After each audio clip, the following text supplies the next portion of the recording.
Hi, this is Chris Mitchell with CBN News. As we go to prayer about changing hearts, we can also talk about, first of all, the challenges facing Israel and the Jewish people.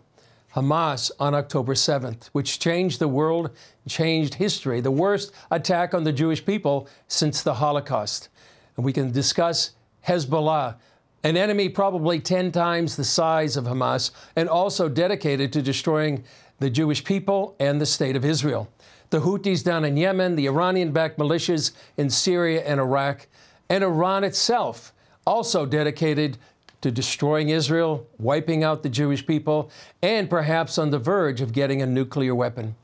And then the college campuses in the United States with this explosion of global anti-Semitism, and college campuses with other nations, and also these global Hamas, pro-Hamas rallies, anti-Israel, anti-Jewish rallies. Even in the last few days, we've seen at Eurovision demonic activity, where the Irish contestant, a self-proclaimed witch, tried to stop the Israeli contestant from participating. So we not only have a physical battle, but we also have a spiritual battle, which is why prayer is so important. Paul said in the book of Ephesians, Paul, who had his own change of heart on the road to Damascus, that we fight not just flesh and blood. We fight actually not against flesh and blood, but against spiritual demonic forces. And he also went on to say that the weapons of our warfare are not carnal, but they are mighty through God for the pulling down of strongholds. And here in CBN News and throughout the years, we have reported of people having changes of heart, in particular Muslims coming to faith. Here in our studio right after October 7th, we talked to a former Hezbollah terrorist who was dedicated to killing Jews and destroying Israel, but he had a supernatural visitation, a change of heart when he came to faith in Jesus Christ. And when he was here in our bureau, he actually, just after his interview, we had an interview scheduled with the sister of one of the IDF soldiers who was kidnapped on the border on October 7th.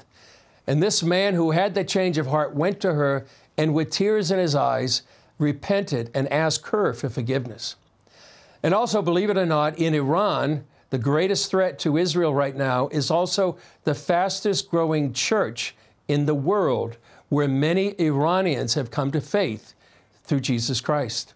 And they are maybe 1 million strong or more. And when they come to faith, when they have a change of heart, they also have a love for the Jewish people and the state of Israel.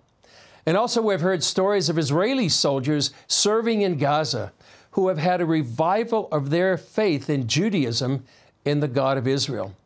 So as we go to God in prayer, we can be confident that despite the challenges, the opposition, even the hatred, He can change the hearts of men and women in these days. As the book of Proverbs says, the heart of a king is like a stream in the hand of the Lord, and so are the hearts of mankind.